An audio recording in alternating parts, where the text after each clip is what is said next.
Mm. If you need to unmute yourself and you want to ask a question, just you can do that.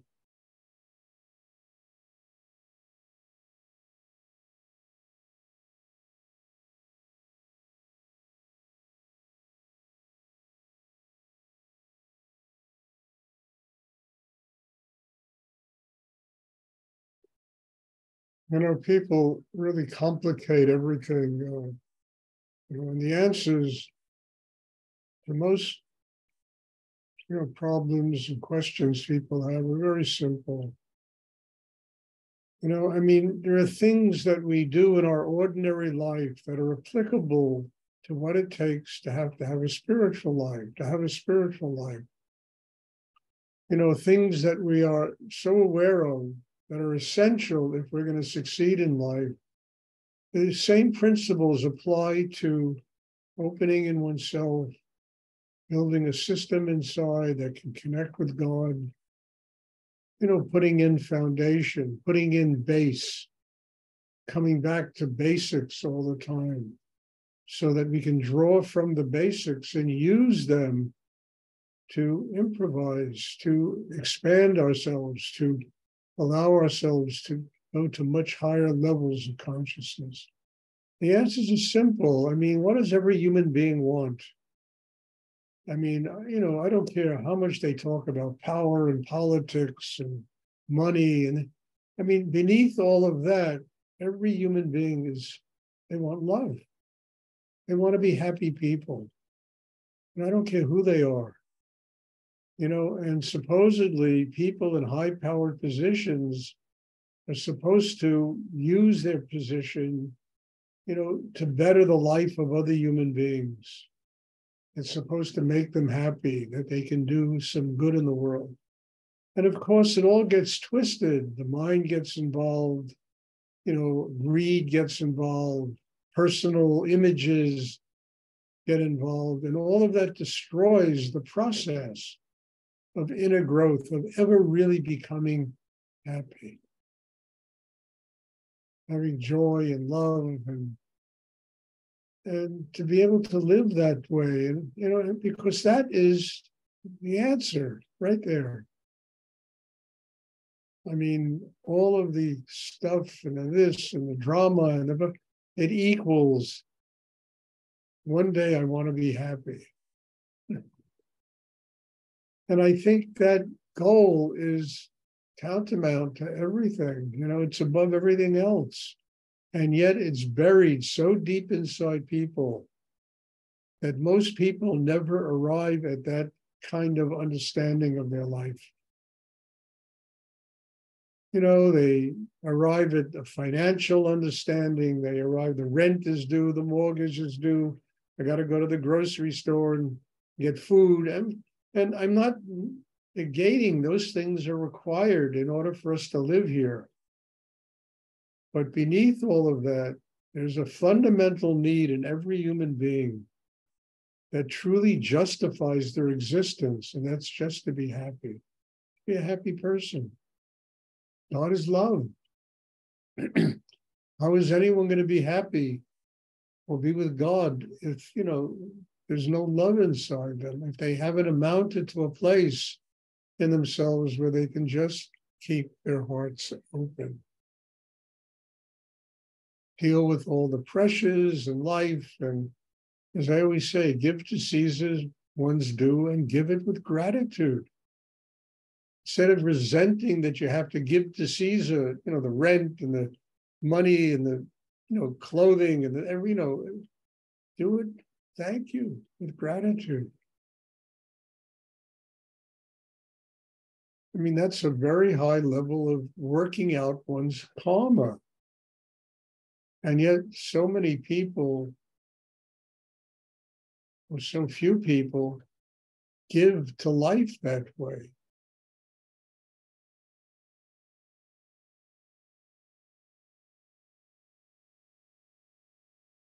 So what do we all want? As I say, the answer is so simple and it's so clear. And yet it gets very complicated because of the inner state of human beings, where there are all of this anxiety and all of this unhappiness and all of this tension that chews them up and doesn't allow them to come to a place where they just simply get it. Why was I born? You know?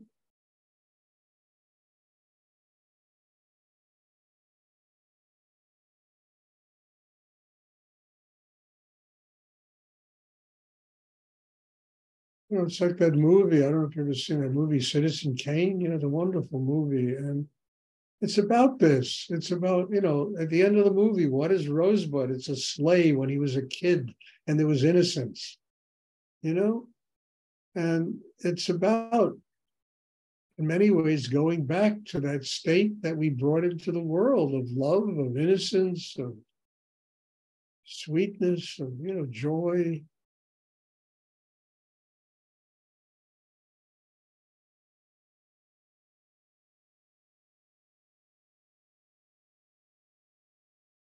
Does anyone have a question they would like to ask? Now I get back to it again and again, and I'm almost tired of talking about it. But how do you get that joy, that love, that sweetness?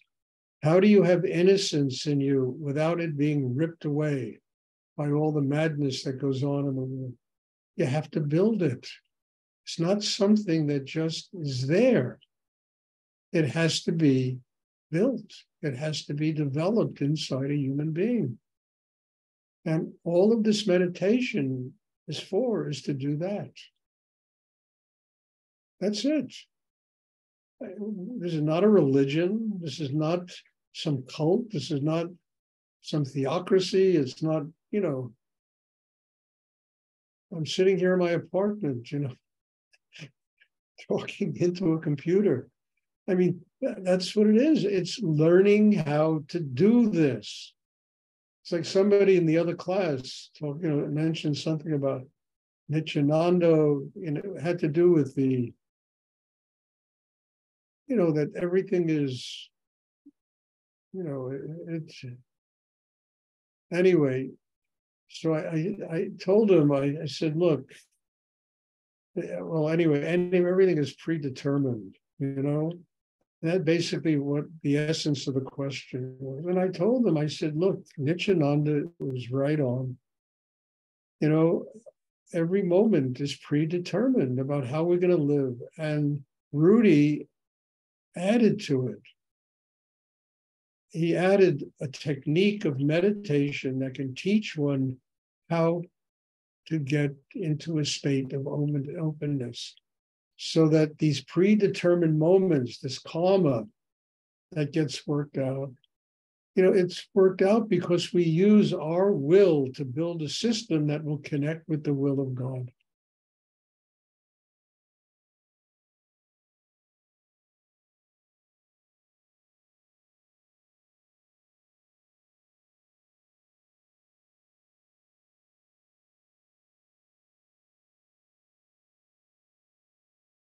Does any computers getting a little crazy again, going off and on?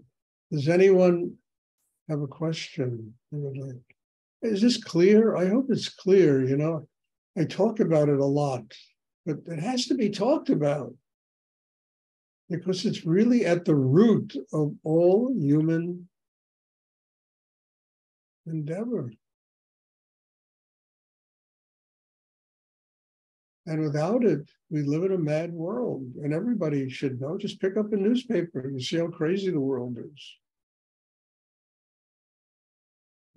Turn on all these movies. Sometimes I watch these movies that are streamed on Netflix. And every one of them is about people murdering each other. It's fantastic.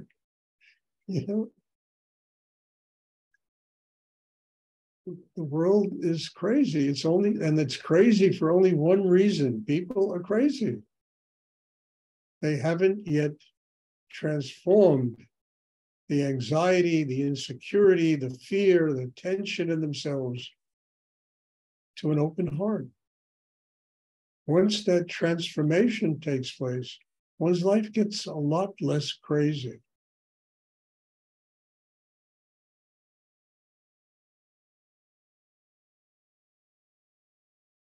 Does anyone have a question they would like to ask?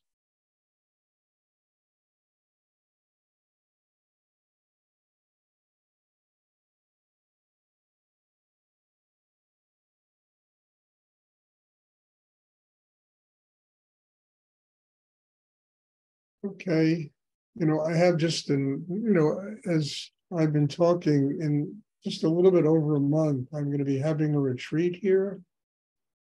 So if you plans to attend, you want to attend, just let me know. There's still room open for a couple of people. So, if you want to attend, let me know. Or you can get in touch with Jennifer, and she can give you all the information, about it. Okay. All right. Does anyone have a question they would like to ask? No questions. Questions are good. I mean, boy, somebody asked me a question yesterday. Whoa. And the energy got so powerful when I answered that question. Well, at the airplane crash I was in, and whoa. So questions are a good thing. I don't mean force them or get intellectual about them. I'm not looking to get in theological discussions with people. I'm the wrong person. If you want a theological discussion, I'm not the right person to go to. What I'm very good at is helping people overcome the obstructions, the blocks in themselves, and helping them to tap a deeper energy source that will enable them to grow in their life.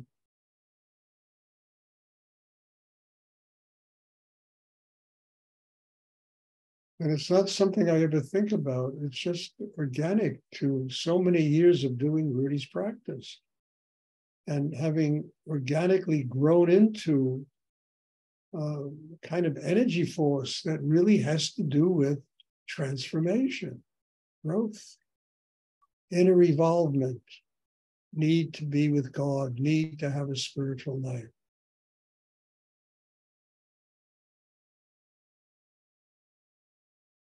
Without ritual, too much ritual in the world, and it doesn't take anybody anywhere,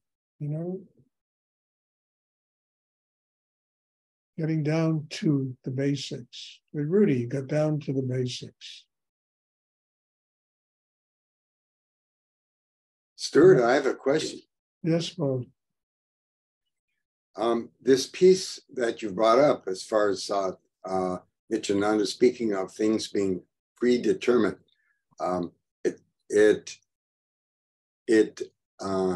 seems as if that simplifies things in many regards, since and so from that perspective of things being predetermined on a certain level, then well, I can only is it that we need to be focusing on in those terms? I can only talk about that in terms, it was predetermined, and up until the age of 25, I was pretty crazy. It was also predetermined at the age of 25, I would meet a great spiritual master who would teach me how to transform all that internal insanity into a connection with God. Understand? It's karma. Predetermination is karma. Everything that's ever happened to me in my life happened for a reason. And probably the best reason is when I see myself today and I look at what's happened to me over the last 20, 30 years, I can understand profoundly the miracle of life and how it was also predetermined that I would use every ounce of my will, my mind, my energy to master the chaos inside myself so that ultimately my heart can be open. There can be love, there can be compassion.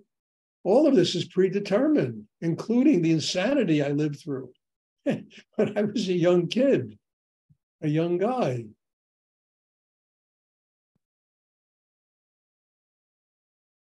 So, this whole thing of, it's not the kind of thing where you sit back and say, all right, it's going to happen anyway. It will happen anyway. Meeting Rudy happened anyway. Learning this meditation exercise happened anyway. Spending 50 years of my life doing it and working on myself happened anyway. It was all predetermined.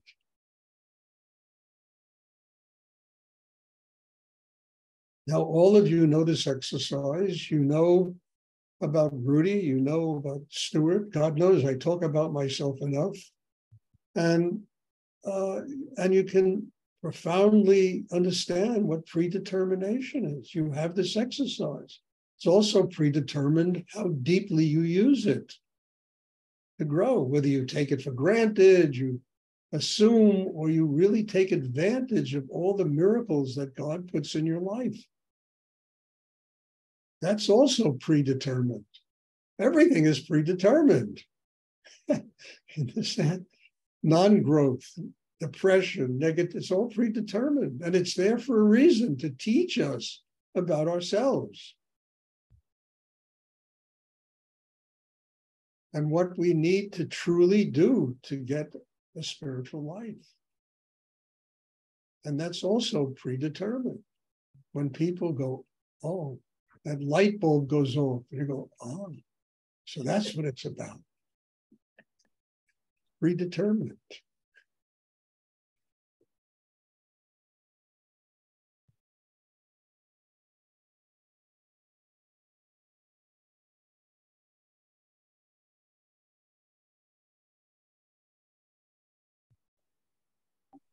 My computer, this must be predetermined also. It keeps bouncing around. Anyway, does anyone else have a question they would like to ask? Procrastination is predetermined. Putting everything on. Not using the miracle of what is learning to go deeper inside oneself. It's all predetermined. And the incredible thing about people, why we're different from animals, we can change. We really can change. We have will, we have, we can make choices in life. Animals don't make choices. They live and we have the capacity to make a choice. We have the ability to change. It's also predetermined, whether or not we use it.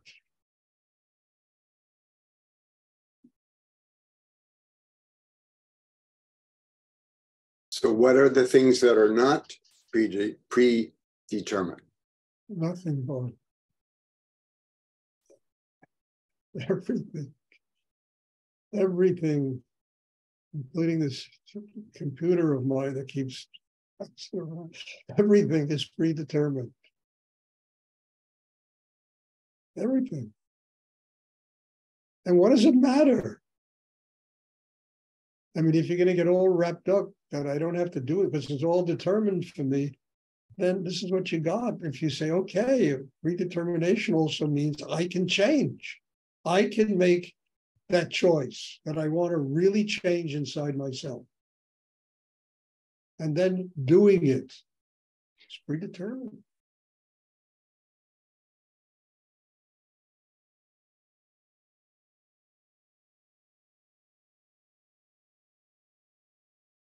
And the incredible thing about the meditation is that if you slowly, evolve into a state of being inside yourself that takes you to new levels and new levels and new levels. And you don't even know when these levels come, it evolves.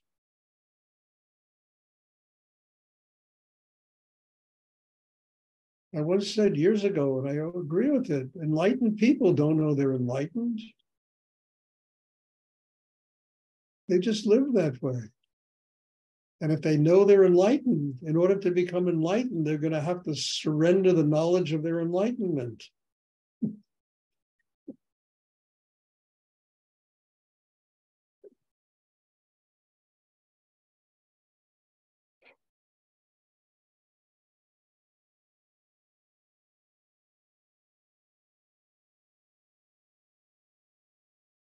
It's a wonderful world we live in, full of creativity, full of the unexpected, learning things all the time, becoming aware of how our capacity as human beings to evolve and grow and live on higher levels, and let it manifest through our activity in the world, how we live our lives, you know?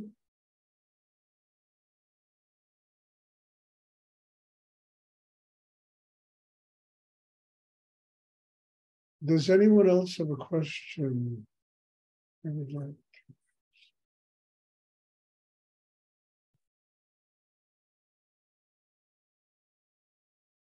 I mean, I couldn't have created this class on Zoom. God created this thing. I mean, really, I followed, what my life, and here I am doing this, and doing other things, starting retreats, having in-person classes, hopefully to find a bigger place to live where I can have people come and stay and get training. But all of that is not my creation. It's me following the will of God, not my will.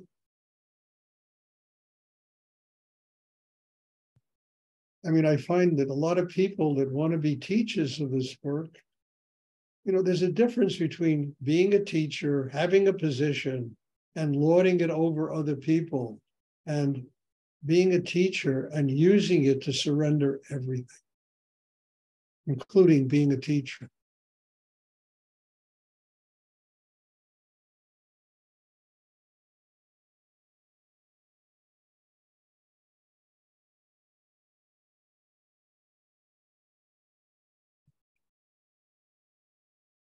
Does anyone else have a question I would like to? Okay, God bless you all, and thank you. And I told you, you all are my teacher. I am not the teacher here. You all are schlepping out of me all of this stuff, which I am just very grateful to sit here and listen to, because it's teaching me about myself and what I need to grow. So thank you. And God bless you all. And there'll be a class tomorrow. Looking forward to seeing everybody. Thank you. Bless you. Thank you, Stuart. Thank you. Good night, Stuart. Good night. Thank you, Stuart. You're welcome.